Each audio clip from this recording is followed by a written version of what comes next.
Hi there, it's Ryan and Dawn with Roll for Initiative with our review of Iron and Ale by Table Forge Games. So, Iron and Ale is ultimately a drinking game.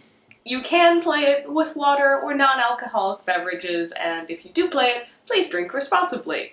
But the theme of it is that it's a drinking game where you are pretending to be dwarves in a mead hall, and you are challenging the other dwarves in the mead hall as well as trying to go out into the mountain and defeat monsters. The game is played in a couple of different phases. You head out to the mountains where you can go through the mines, either finding iron and gold, which you use to place wagers and make bets, and then coming back to the mead hall. And the mead hall is where all of the different types of challenges happen. It's really what's fun about the game. There's different physical challenges. Begin!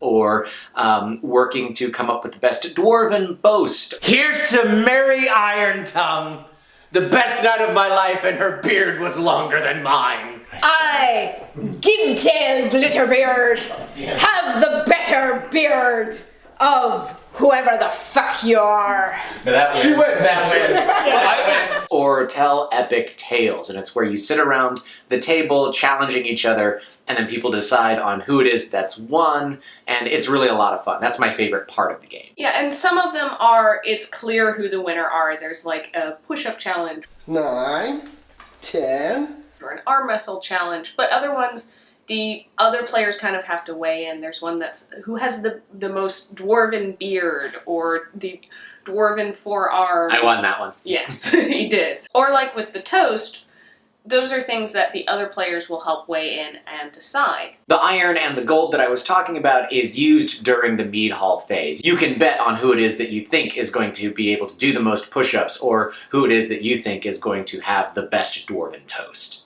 And ultimately, the iron and gold is how you decide who wins. Whoever has the most at the end of the game wins. Also in the mines you run across monsters, and there's a pretty fun game mechanic, rolling a die to decide whether or not you've defeated them. And when you beat a monster, you earn some points, and when you lose against them, well, that's one of the ways in which you have to take a drink. Drinking also comes into effect with the challenges. If you decide not to do a challenge, you could take the drinks that is marked on that card, or sometimes it's whoever loses the challenge has to drink that much. The game's a lot of fun. We had our friends Pierce, Alyssa, and Brad over, and we had a lot of fun. It was just kind of goofing around. It was a great way for everyone to sort of get to know each other. Some of them haven't met before, and we really liked it. It was not a taxing game, and I don't think people really cared about who was winning or losing. It was just a really great way to just sit around and hang out. Yeah, I think it's a pretty good party game because when you're in the mine, it's just kind of rolling and seeing how well you did against the card. Mm-hmm. And a lot of the mead hall challenges are things that you can kind of be chatting while you're doing it. So it's a great kind of like, here's something that we can play and we can chat and hang out and get up and get a drink and come back. It's definitely can be a low-key game. The other cards that you're going to see in the pack are the Dwarven Lords. They have different sort of abilities, like one might let you steal someone else's challenge by paying the drink total, but then you can earn the victory points that way that they would have gotten. There's also some expansions that give you King of the Mead Hall, where everyone has to pay tribute to the king. It's just kind of a fun, very light RP aspect to what's going on. I think one of the criticisms I might have for the game is it took us, we didn't even make it through the whole deck when we played, and you're supposed to play until you deplete one or the other of the decks, and we had been playing it for several hours. So I think the time that's marked on the box might be a little off, and maybe it's if you sit down and play this without any distractions or pauses, you'll get through it. But there are a lot of distractions and pauses because it's like, let's go arm wrestle.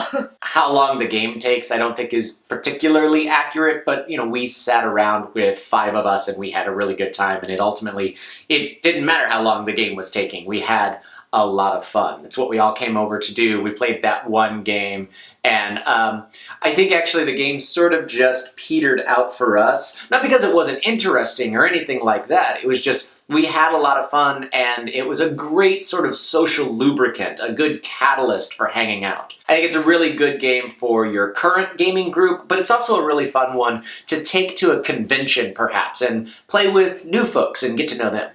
One thing to keep in mind is the space. There are a couple of challenges that require it, like doing push-ups or racing across the floor on your knees, where if you have a very small space or you don't have a lot of open floor space, you might want to just pull those cards so you aren't sitting there going, well, we can't get 3 people all lined up to race across the room because there's the couch.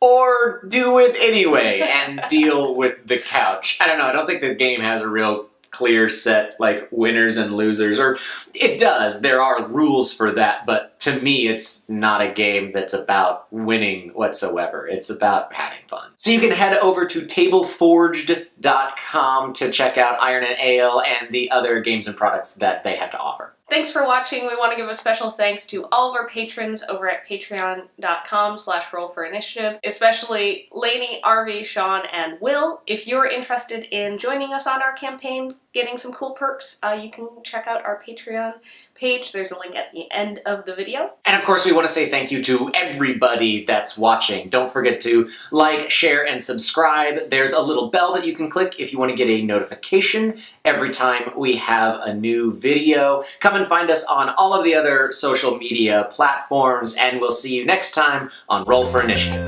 Bye!